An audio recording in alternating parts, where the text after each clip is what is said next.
आज चाहिँ भइसक्यो थर्सडे अनि भोलि फ्राइडे द्याट इज हाम्रो ओरिएन्टेसन छ थेसिसको। I am super nervous super scared of like thesis कसरी गर्ने होला भनेर चाहिँ। एन्ड लास्ट टाइम मैले आफ्नो टपिक भन्दाखेरि चाहिँ म्यामले त्यो त गाह्रो छ भन्नुभएको थियो एन्ड त्यसले गर्दा चाहिँ मेरो लाइक यति डर लागिरहेको छ नि। बट एउटा आवाज पनि छ क्या भित्र गर्न सक्छु जस्तो लागिरहेको छ।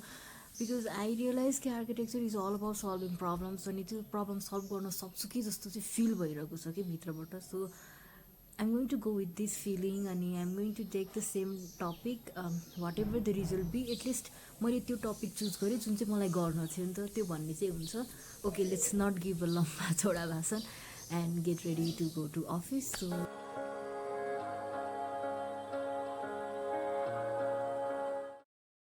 I'm finally done with all the things जुन चाहिँ मैले गर्छु before going to office. That is moisturiser and sunscreen लगाएर चाहिँ मैले भइसकेँ। आई नो त्यो लाइक कुनै पनि डिफ्रेन्स चाहिँ देखिरहेको छैन, बट भन्छ लाइक सनस्क्रिन युज गर्यो भने घामबाट प्रोटेक्सन चाहिँ मिल्छ। I just hope it is true to some extent. यो ब्रेसलेट चाहिँ मेरो लागि एकदमै इम्पोर्टेन्ट छ।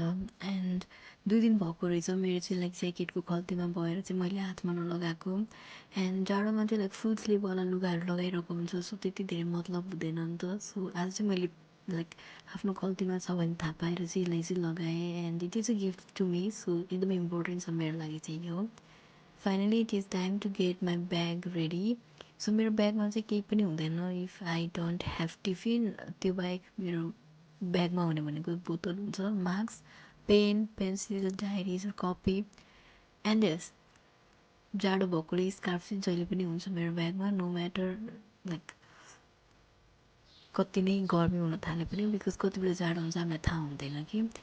एन्ड वेल फिल्मिङ यो मोजालाको वाला shirt I had to be super super super like conscious कि, बिकज मेरो खुट्टामा चाहिँ घाउ छ कि।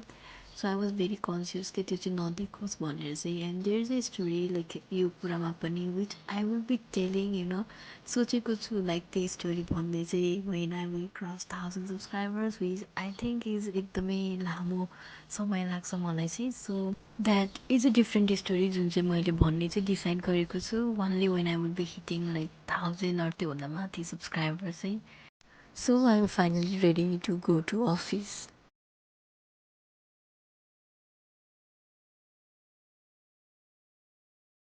आज चाहिँ टाइमभन्दा पहिला रेडी भएकोले गर्दा चाहिँ I was just roaming around अनि लाइक 5-10 मिनट्स नै छिटो भएको थिएँ। सो त्यत्तिकै बसिरहेको थिएँ एन्ड फाइनली टाइम भयो जाने चाहिँ।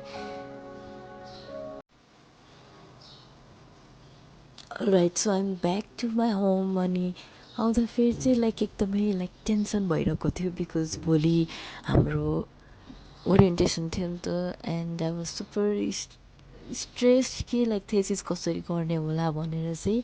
And when ever I go through so much of over thinking wall I state I simply write down it in the diary or paper, and writing is something that really helps me to overcome that overthinking वाला स्टेटबाट चाहिँ। I know हाम्रो problem त त्यही नै हुन्छ होइन, but it is going to like help instantly के अलिकति भए पनि रिलिफ पाउनको लागि। So that is why I always write. And I think this all for today guys. धेरै कुरा देखाउनु मन थिएन like I had some other things के like going on that is proposal गरिरहेको थिएँ। एन्ड प्रपोजल मैले लेख्न थालेको 1 महिना जति भन्दा आइसक्यो, but it has not been finish because of that procrastination. So धेरै कुरा छ पनि छैन पनि के देखाउनुको लागि। सो आजको लागि चाहिँ I think this much for today. And यदि भिडियोको लास्टसम्म आइसक्नुभयो भने चाहिँ thank you so much for watching my video and bearing all my nonsense talks.